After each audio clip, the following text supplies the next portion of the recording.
Well, hello again, everybody. We're going to do something a little different today. We're going to make peanut brittle. So I'm going to show you a recipe that I use because it's holiday season's coming up. And it's a really quick recipe. So aside from anything else, I'm going to show you the recipe that I use, and it's nothing rocket science by any means. So peanut brittle way with a twist. At the end, you'll see what I do with the twist, and had some rather good compliments that I make some good peanut brittle. So anyways, I'm going to show you how to do this. Should be about 30 minutes long, and the recipe that I use, right out of Betty Crocker's cookbook. So it doesn't have to be the Christmas holiday cookbook. Pretty much peanut brittle is in all of the Betty Crocker cookbooks, and here it is. I'm going to show you that. Right there, you can kind of see the peanut brittle recipe right there. So what we're going to do is we're going to just go ahead and power through this and see where we go. So it's like I said, it's quick and easy. We're going to show you some stuff that you can do, and I'll kick you up here to show you the basic ingredients here. The most thing that you got here: sugar, corn syrup. It can be light corn syrup, is one of those things, but I've also made peanut brittle with dark corn syrup, and it really has only changed the color. The taste, you really haven't noticed the taste. So, and then you got your nuts. I use basically these raw Spanish peanuts is what I use. 1 pound of peanuts. This makes a nice little batch of peanut brittle. So, as we can go through here, we'll just go through this real quick, and I'll show you how simple and easy it can be. And so we'll start out with putting the sugar in to the measuring cup. Use 1.5 cups of sugar, is what it is. It doesn't have to be super precise. If it's a little bit more sugar, so be it. It just makes a little bit more brittle in itself. That's kind of what it can entail. But we're almost there. I know there's probably quicker ways of doing this, right? So, 1.5 cups of sugar. That's what we got right there. That goes into our pot. Easy enough. I'm using a 2-cup measuring cup here because it's easier to do this. 1 cup of light corn syrup is what it says, and 1 cup of water. So really what I do is just put the corn syrup in here.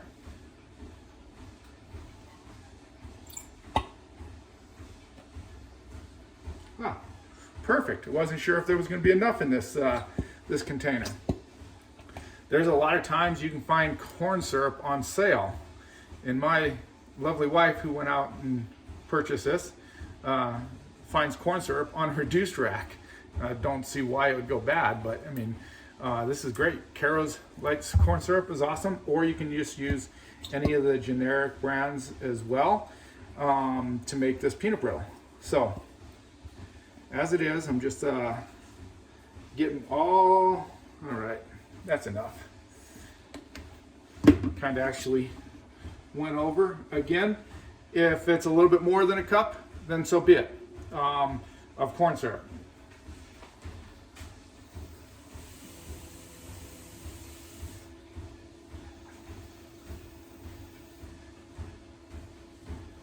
Okay, got my cup of water. I kind of mix it around a little bit. You don't have to, as long as you can do this. You can use a 1 cup process as well.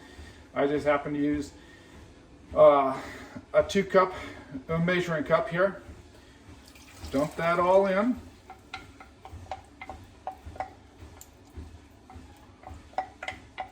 And so as the process goes, what you're seeing here is I am starting my cooking process before anything else.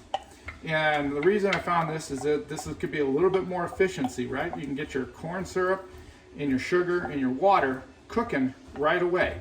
And so you want to cook it about medium high heat. You don't want them absolute boiling to the point where it's just over the top at completely high intervals. So we're going to go over to the stove, turn it on, turn it down to medium high, get this cooking right away. Okay? Stir it around a little bit, make sure that it's mixed up. Leave the spoon right there in the pot. I'm using a wooden spoon, by the way. We can go through. So the next process, we get cookie sheets out. Okay, I happen to use just the round, like pizza pans. These seem to work pretty good. I can get even amounts on the pizza pan. You can use one cookie sheet, but I found that it kind of is unless it's a really large one, you might need 2 cookie sheets. These actually happen to be perfect. Spreads out, keeps me at a nice thickness. This lip in here is about how thick it's going to be. So it's not going to be overly thick, but it's going to be, in a lot of ways, perfect, right?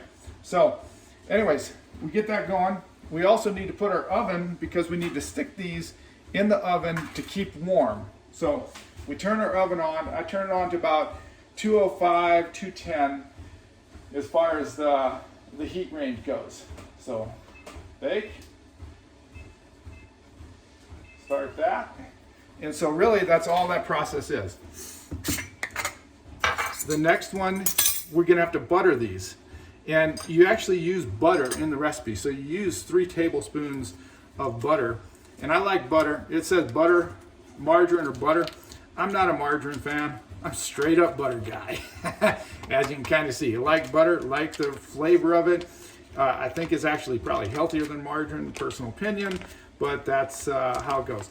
So as you go, all the butters has its markings on here, so you can really easily do this. So it calls for 3 tablespoons of butter, 1, 2, 3. And we're gonna set that aside, and we're gonna use that at a later date. That actually goes into our cooking process in the pan. So what I do is I take this, put it on a dish, kind of cut it up into smaller squares, and I just let it sit.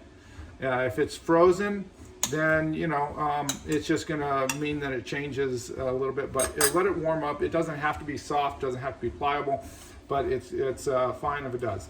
So next thing you know, we're gonna take a little scoop of butter, we're gonna throw it on the pan. We're gonna grease our pans, okay? Spread that butter around. Yeah, cold butter kind of sucks spreading around, but spread it around on the pan, okay? Get that nice and greased up. And really what this is to do is, this is just to prevent the brittle from sticking when you pour it on here, because this is where it is. You're gonna pour the brittle onto this pan, the hot brittle, and that's why it goes into the oven, okay? To remain flexible so that you can spread it to a nice thickness, okay? And then the butter helps it from sticking onto the pan itself, and so that it'll just break right off. So easy peasy stuff here, right? Okay. Spread that around nice and like that. So as you can kind of see, nice liberal coating. Stick that one off to the side. Take another little chunk of butter, spread it on here, just like so. Nice and covered.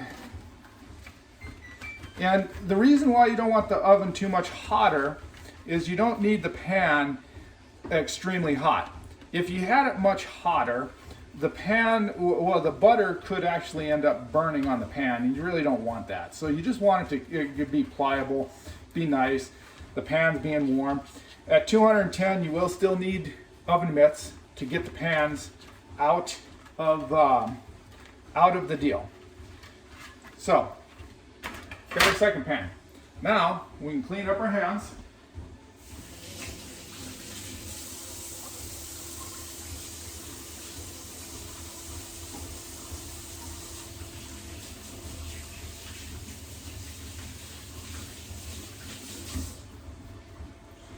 All right, that's going.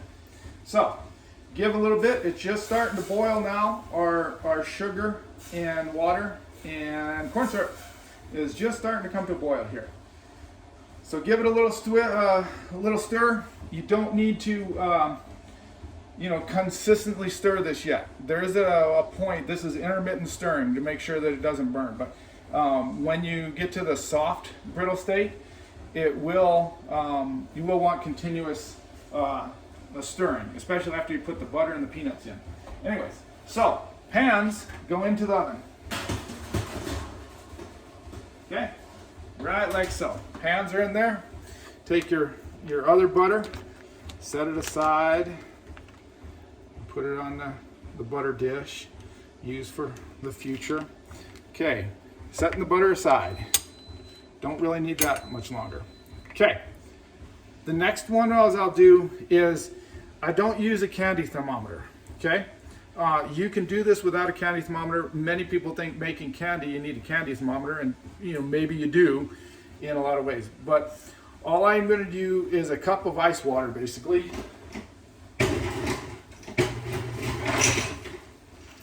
So I put a couple ice cubes in here.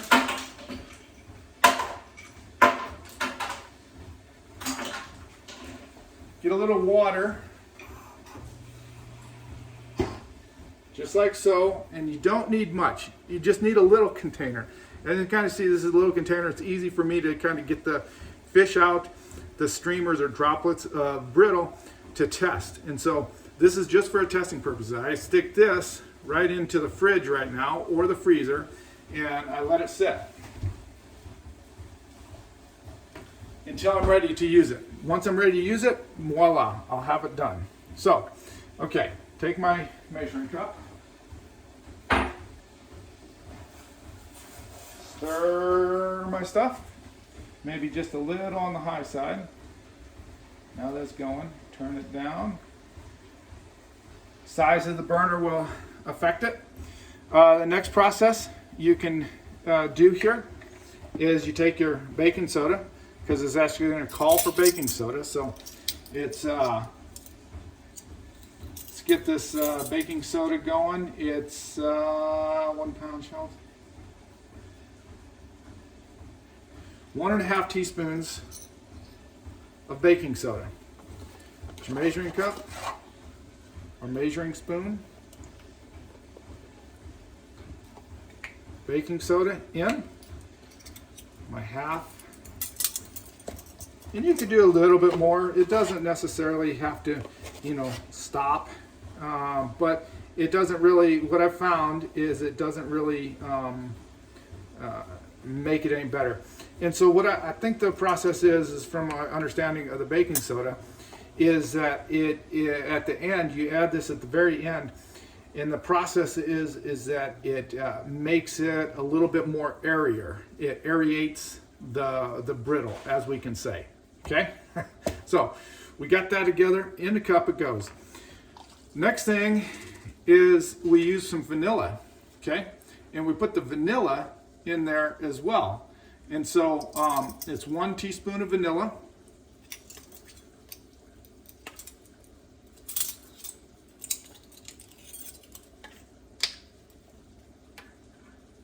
Vanilla extract, I should say. Okay, right in there. And then it calls for 1 teaspoon of water on top of this. So we get a little water going.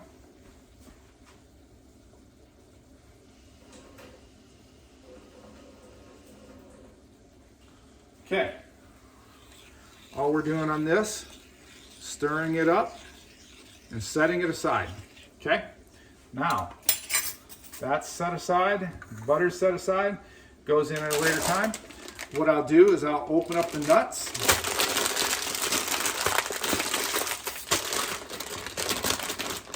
And have them ready, so I'm not fumbling with it. So that's what I kind of like to do. 1 pound of nuts right there, ready to go. Okay, everything else is simple, simplistic. So now we can kind of take you over and we can show you some of the process of the cooking.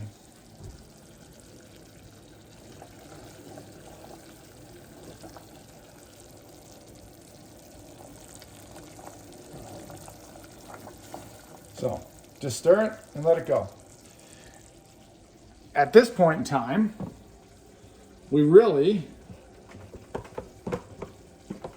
if I can get this right, let's see.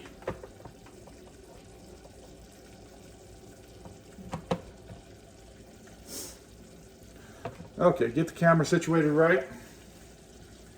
At this point in time, we're just going to sit here and monitor this. Now, you don't want to really walk away and do everything else. You got your prep work going, so you kind of save time while it's cooking here. And just to let you guys know, I'll lift you up here so we can talk to you right on. So, something else that I can show you is that you don't necessarily need just peanuts, okay? It says peanut brittle, right? But there's different kind of nuts that you can actually use. You can actually use cashews. Cashew halves or quarters are another really good bit to use. So that's a good nut to use right there, right? Is the cashew nuts. Almonds. Almonds can be another good nut. They're a little on the hard side and a little on the large side, so you might have to chop them a little bit and get them up. You don't want fines, you want them kind of chunky, but almonds are another good one. What I've found is some soft nuts, you have to use a different cooking process for soft nuts. Soft nuts will burn too easily, so the soft nuts we're talking about are like walnuts or pecans. Those are the soft nuts that we're talking about. So you don't want to necessarily use soft nuts into it. Another one that I caution, and I thought it was, and I've experimented with it, is hazelnuts. I have not perfected hazelnuts. I've burnt them. They burnt real easily, and it was a real bad batch. A really bad batch. So anyways, that's kind of what we're looking at as far as nuts goes. You can do mac nuts. The problem with mac nuts is they're really big, so you're going to have to somehow chop them up and into, you want to in essence get to try about peanut butter size, peanut size. So if you can get your mac nuts to that size, macadamians work really well as well on that. So kind of think of what kind of nut it is that you're trying to do. You can use many different nuts to turn out. Like I said, cashews and peanuts really turn out nicely. The flavor turns out real good. Almonds remain pretty crunchy, but they turn out as well. And so as we're cooking here, that's kind of some of the side notes that you're looking at as some things. Now, I've tried a microwave. There's different recipes out there, and I just keep gravitating back to this same recipe from Betty Crocker. And I'm not, plugging or anything like that, but I'm just saying that's what I use, and it seems to be the easiest form for me to follow, and one of the best flavors that I have so far. So I have an audience in the background, that's why I keep looking over at this point. Anyways, but what we have is it's really good. So, but the microwave, I've had mixed results out of a couple. You can use the microwave for the softer nuts that work out well. I've actually run into ones that I've spoke with that are really good at making brittle, and all kinds of different brittles and different flavors, and how the key is to keep the soft nuts for like walnuts and pecans is how to not burn them is in the microwave. I have not perfected that. I've stayed with the stovetop version for many years now, and it seems to be the hit at the holiday season, and so I'm constantly baking up batches of peanut brittle here and there. So that's kind of how we're going with it in this essence. So as far as this goes, you can kind of sit back. As long as you're monitoring it, it's starting to come around, thicken up a little bit. It's not fully thick yet, but it's starting to thicken up. Now you just monitor this and until it gets to the soft brittle state. If you have a candy thermometer, great, stick it in there. I haven't used a candy thermometer to get it to that right temperature setting. I've just kind of gone by feel and seeing how it goes. And it'll start getting thick, and it might start worrying you, and so you'll test it several times, and it'll still be too soft. So that's perfectly fine, testing it, and that's how I had to do. So I kind of monitor it. If it goes a little bit beyond the soft state, soft brittle state where it balls up when you drop it in there, not a big deal. You can still throw in the nuts, throw in the butter, and cook it. So you can kind of remember that in a lot of ways.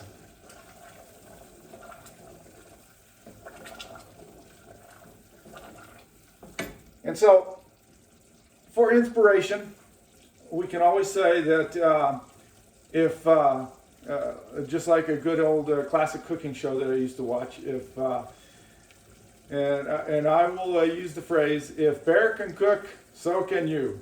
Just like the Chef Yen. So look on there. It's awesome. So if I can do it, anybody can do it. And it doesn't take a lot of rocket science. You know, it's intimidating at first possibly, but it's just like good cookies. You just got to get in there and make a few batches that probably don't turn out very well, and then you perfect it and you start knowing. So once you start doing that, you'll understand it is really easy, and you'll be a hit once you start getting into it.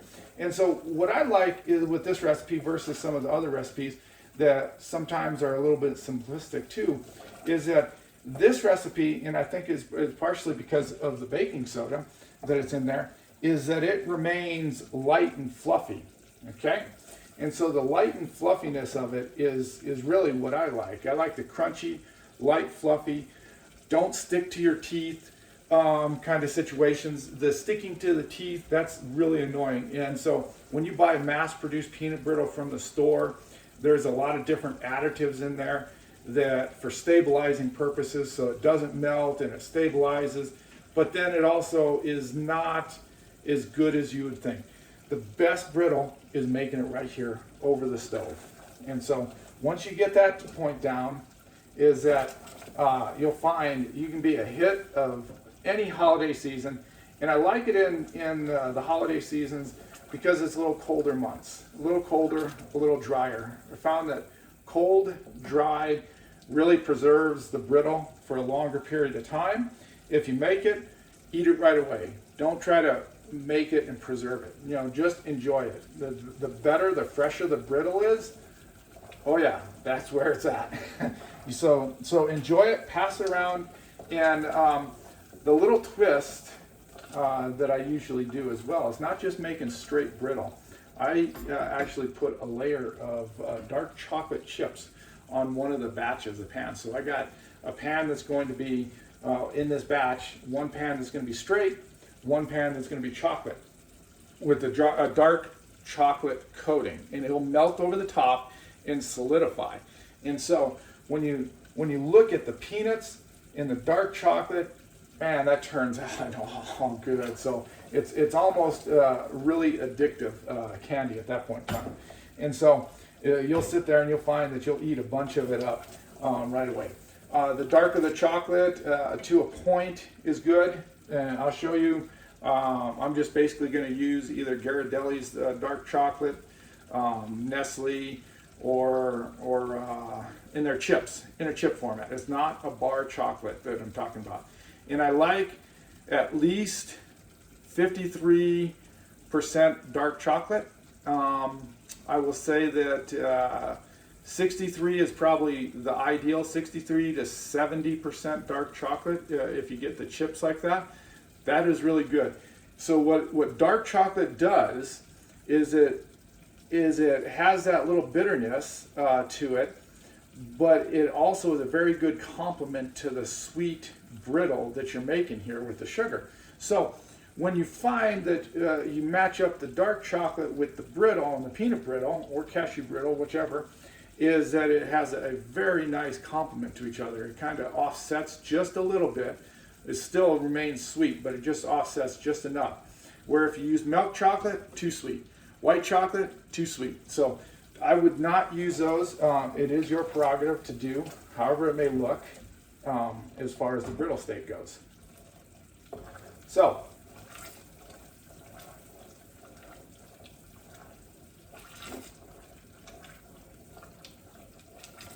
it's getting there. Still a little too runny, but it's starting to bubble up. Here, let's show you guys. So, as you can kind of see, it's bubbling up just fine, okay? Starting to thicken in here. Exactly what you want. Don't panic, because it's perfect, right? Maybe turn it up just a scotch, but it's pretty much right. About medium heat, depending on the size of the burner and the pan. I got a 3-quart saucepan. If you use a 2-quart, once you put it in, it fluffs up and it is kind of a mess. As you can kind of see around, the 3-quart is high enough to keep a lot of the splatters down. So if you're boiling it higher, it's going to splatter more.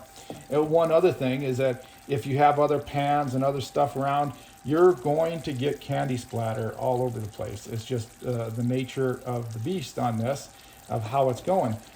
It cleans up rather easily, don't worry about it. It's just little splatters that you almost don't even see. But that's kind of what we're looking for in the brittle. So this is cooking up nicely, it's not burning, it's going perfectly.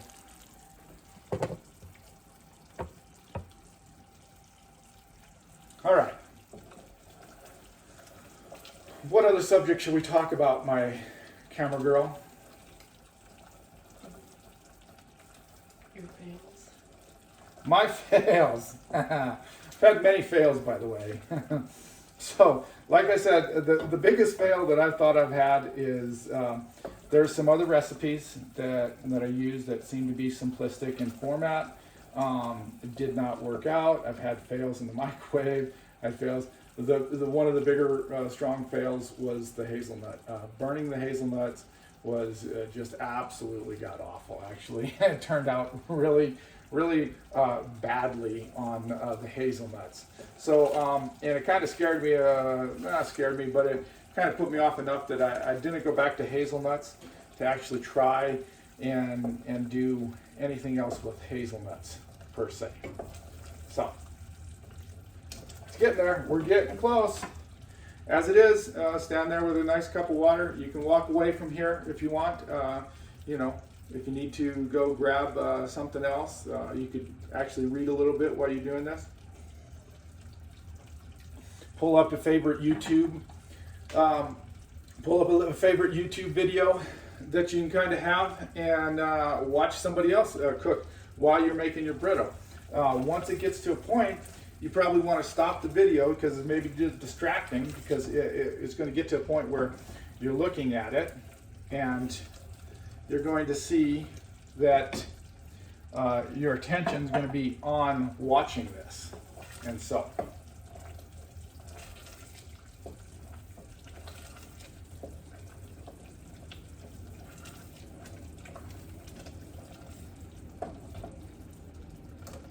not quite, still too runny.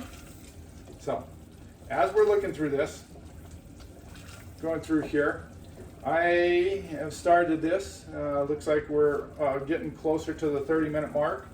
After this state, it's going to take, once you get to the soft state, it'll probably take another 10 minutes. So the 30 minutes of cooking time, maybe that's a little short, but it's not going to be an hour-long process. So you're probably going to be about 30 to 40 minutes long, depending on how you move through things, of what you're doing. So that's looking good.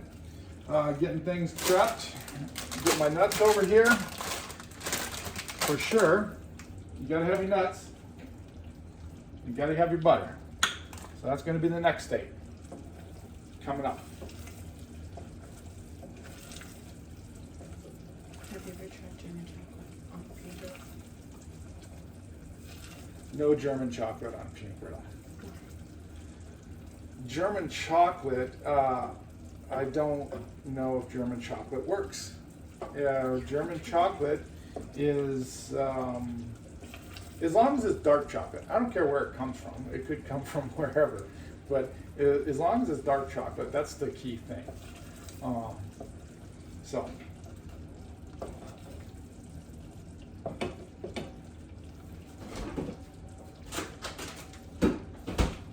Today's batch of chocolate chips, like we said, what I got right now, what was open in the freezer, is actually Toll House. It's Nestle. Here's your dark chocolate. You can kind of see that it says 53% cacao dark chocolate. So, 53. That's going to be good. So that's going to make a nice one. Like I said, I like the 63%, 70% once you get it and find it. Sometimes the packaging doesn't lead to it. That's fine. Kind of see that I'm seeing how it runs off the spoon, and it's still a little syrupy, so we're not going to do anything yet. It's getting closer. As you can kind of see, here's the closeness of what it's getting.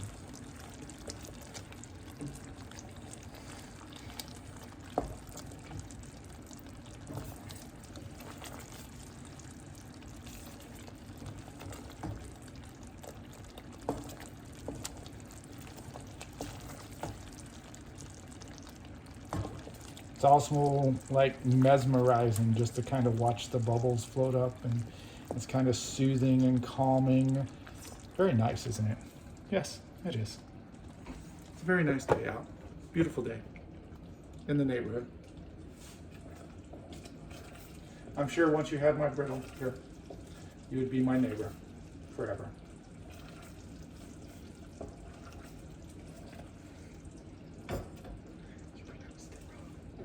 It's cacao.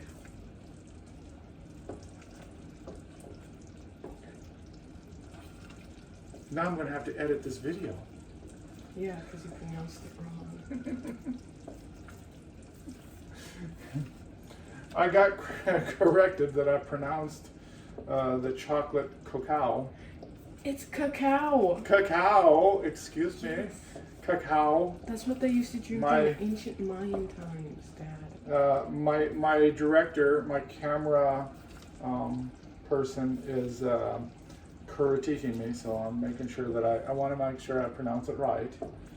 That way it can actually go. So now we're getting close to it, where it's starting to run off. It's starting to get a little bit more solidified here. So it's looking good. So what we're going to do, we're going to have a little bit of a stop splice in here. I'm going to flip the camera around because with this phone, it doesn't allow me to flip the camera around. And then we'll go from there. And my lovely camera assistant, stagehand, will then be filming the process because my hands will be a little bit more filled up and tied up. So here we go. Okay, we're back. There was about a 30-second pause in there. So as we can kind of see, it's really starting to thicken up here. What we're doing, and if you think it's too thick, then get your ice cup of water. Here we go.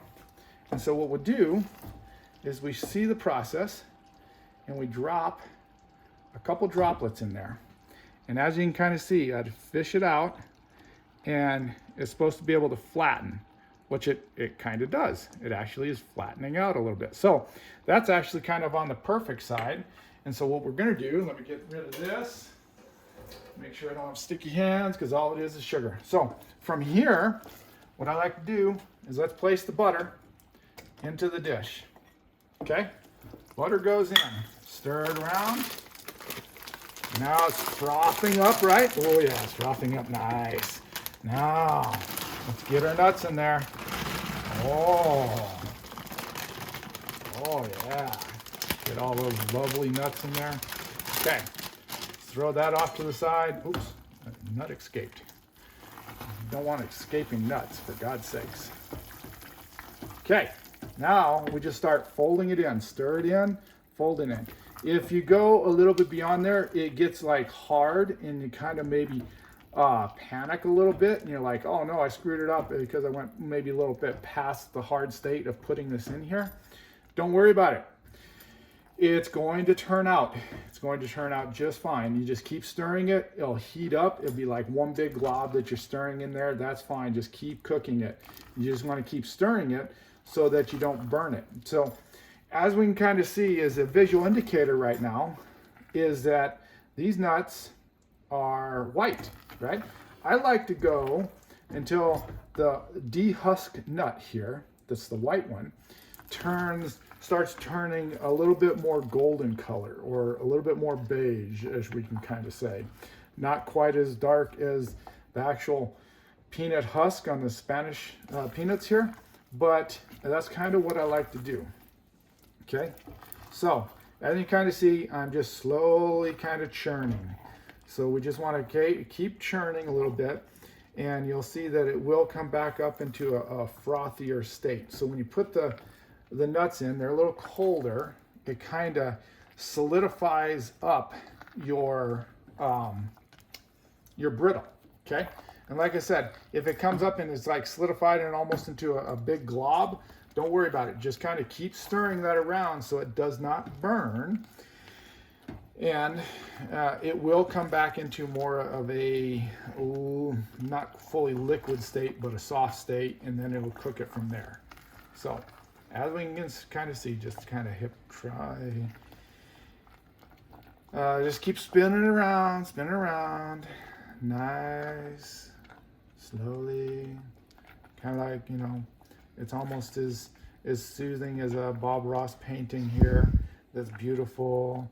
You put a little bit of trees here, a little bit of trees there, but anyways, you just have a, you know, nice little stirring action of nuts going on. It's so beautiful. Oh yeah, it's a very lovely day out, and as we're going, it's a very lovely day. A day of just relaxation before we get to go and do some other things. Get all amped up with maybe a chainsaw in the hands. So as you can kind of see, how do I go from making peanut brittle to actually running chainsaws, working on chainsaws? Not sure. But it is, either one is fascinating, is fun. You're creating. So it's like a creation state. So what you want to do is you just want to get creative. So that's where I say, you know, get out, get into the mindset and get creative. Just to see how hypnotic it is.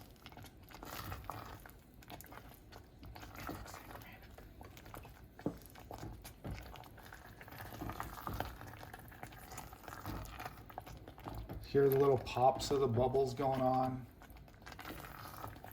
as you're churning it around. Okay, maybe we should change to some like music and like metal music in the background or something, huh?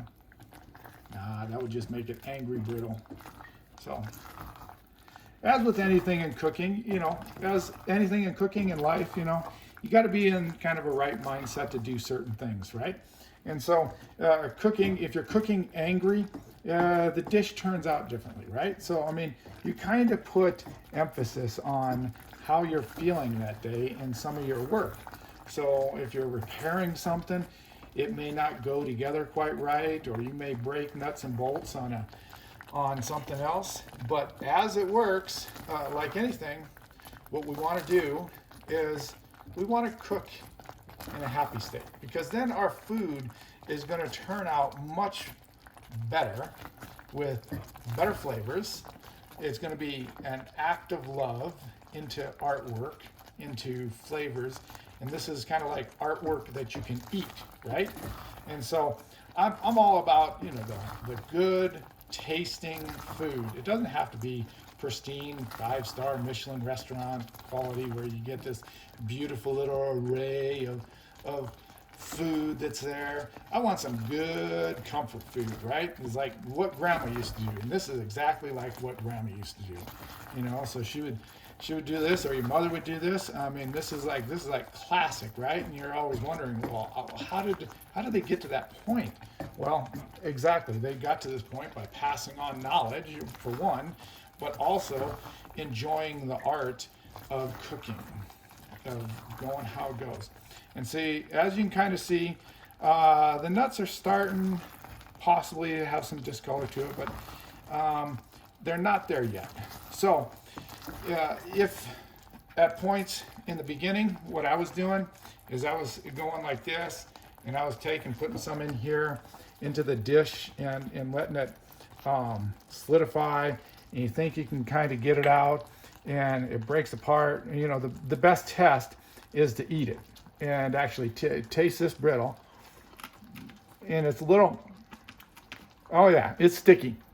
It's sticking to my teeth and everything. So it is not there yet. It is definitely not there. So that's why you got to keep cooking and get this to a state where it's at. Oh man, if you have fillings, you don't want to do that one. That is like too sticky. But good thing is, it is just sugar, basically sugar and water. It dissolves. It's like any hard candy you keep sucking on enough, it'll dissolve off your teeth. So just don't try to yank it off, because your fillings or whatever will come out. Oh, there it goes. Ugh, man. So anyways. You sound like Bob Ross for a minute. I think that would be a compliment, to sound like Bob Ross for a minute. I don't know. You sounded kind of like Bob Ross with all your happy little trees. Happy little trees. Happy little nuts cooking away in the pot, just like that. Look at these happy little nuts. They're going, oh, poor me, I'm burning. But you're not. So.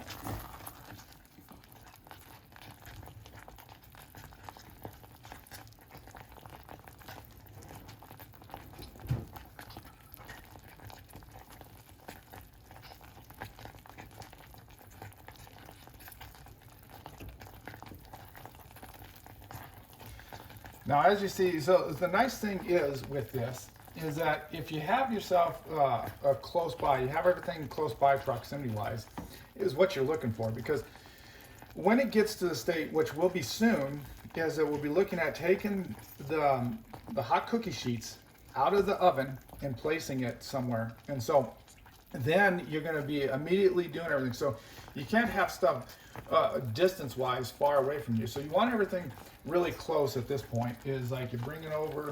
You don't need it like absolutely, but you need to have it within hands width away, so that you can kind of set it in here, and you can kind of grab it while it's ready, when it's ready.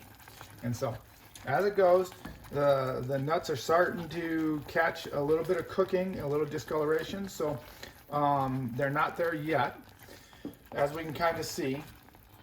Hopefully the camera is going to catch some of these good quality turning here. And so we're just going to keep cooking it.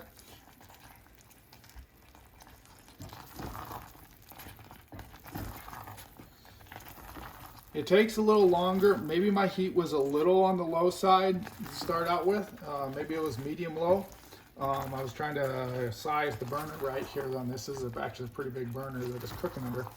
But it could have been a little low. So all it is if you're cooking on a smaller burner or a little lower state than should be, it just means that it's going to take just a shade longer to get that temperature range up. And so if you're cooking with a thermometer, as it goes,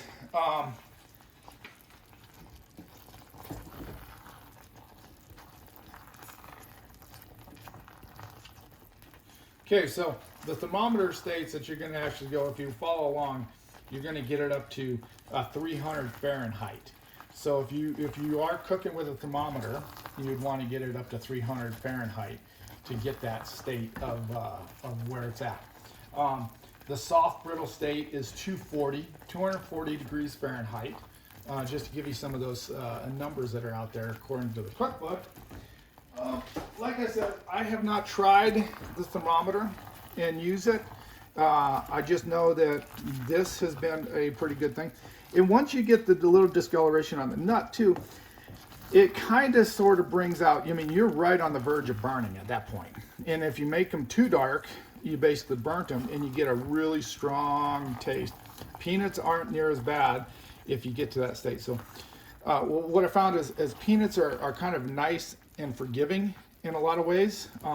You can make them a little darker and it still turns out fairly decent. You know, so anyways, they're starting to actually change color and they're starting to come around. Some of them are getting some toastiness to it, and we will, I will show you how to go ahead and check the state of brittle, because now we're getting close.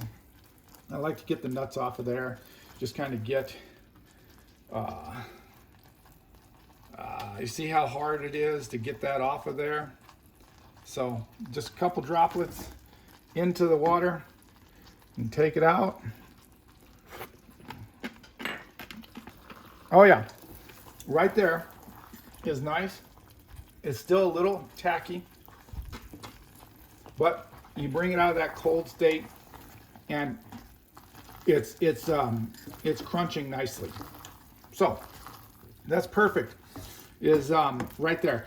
So we could take this out right now and probably be pretty decent. But as you can kind of see right there, there's a nut that's turning. It's getting toasty, right? So right there, you can see that white toastiness going. So it's getting really close to what I like. And this is kind of what I do, is I kind of cook it a little bit longer, just a little bit more, making sure that it's not burnt, not anything. So yes. And as the holidays come up, this is, like I said, a good treat. It stores well, colder conditions. It's nice. I know that Grandma loves this, and I'm going to take some over for Thanksgiving. So this is right before Thanksgiving. We're going to go have a family Thanksgiving, and it's going to be wonderful. And so I'm taking this batch over because I know my mom and my sister, they like it, and everybody else likes it. So, and it's working. So anyways, here it goes. Do you see? They're starting to brown up. They're starting to turn beige, almost khaki color. Okay, turn it off. Get this going. Here we got, stir in our vanilla baking soda water mix. Turn that into it. Froth it up. Stir it in, fold it in. See how it becomes airy-like? It's nice. It's getting the air bubbles infused into that. Okay, take your mittens, move back, and then we grab our pan out of there, throw them up here. Now, we're getting this. See how it froths up? Okay, now, dump about half there, about half here. Try to make it even, and that way you don't have to worry about thickness. Okay, let's get this going. It looks Try kind of to scoop it out. As my my cinematographer says, it looks like cheese, and it kind of does. This looks like, you know, something cheese and beans you would put over your dip. So cheese and beans is what I got told just now.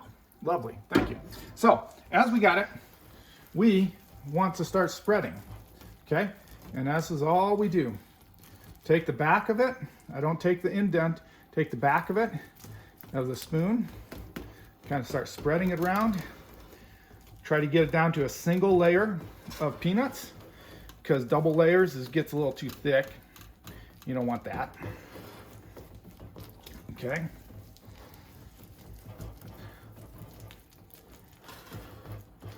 Try to get this spread out.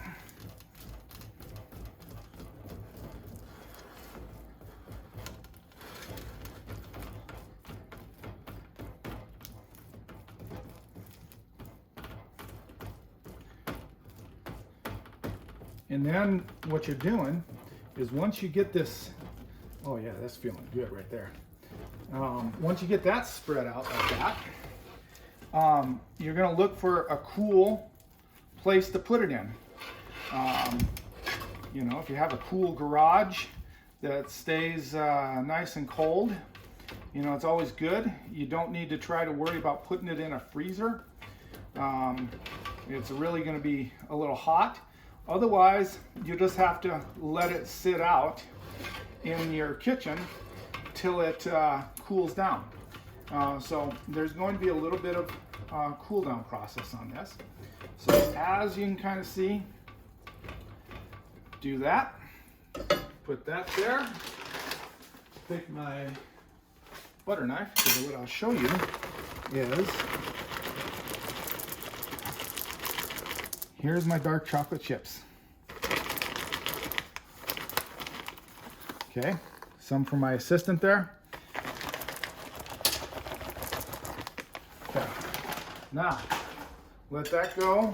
That's probably about all you need. These are bigger, by the way, than normal size chocolate chips. These are more like the medium size chip size, and it looks like they're a little too.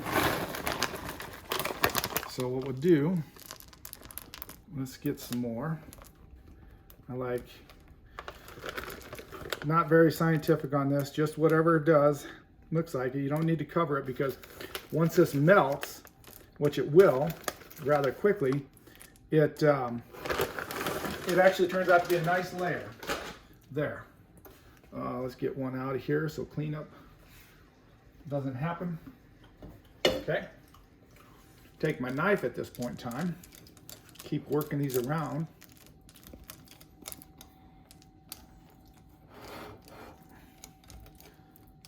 So now, as you can see, one batch will turn out 2 cookie sheets like this, or pizza sheets that we have here, and probably about 12-inch circles or 14-inch circles. I'm not sure which they are, but 12.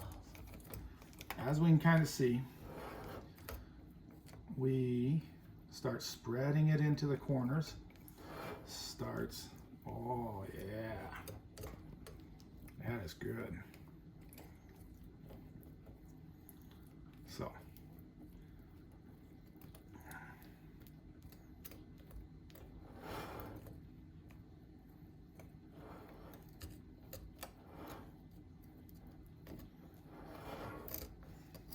what I like to do is kind of like score a little bit in here with the edge. I don't know if it matters or not. I'm thinking, you know, it solidifies, it lets the chocolate kind of go into the grooves a little bit and hang on to the brittle itself. But once it solidifies, cools down, it really breaks off pretty easy, and the chocolate usually does stay. Probably because of the nutty surface that we have here. As you can kind of see, just work it around nice and easily, and then getting it right there.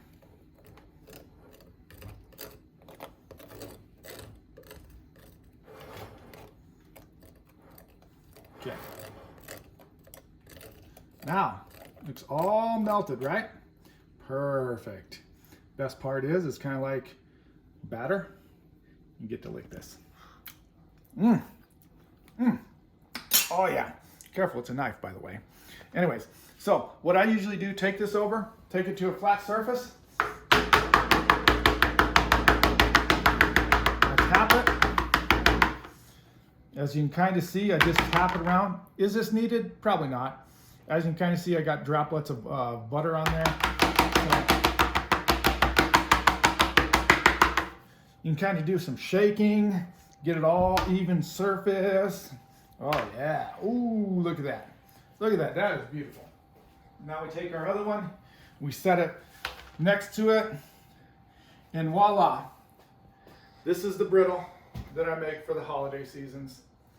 Beautiful, simplistic. It's probably taken about 45 minutes when I patched these two together from the break.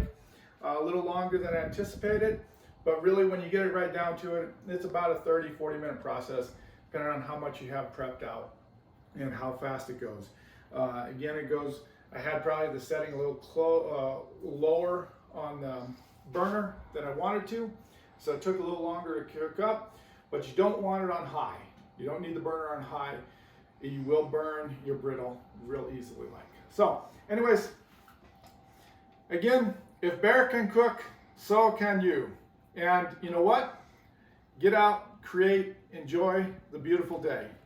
Thank you for watching.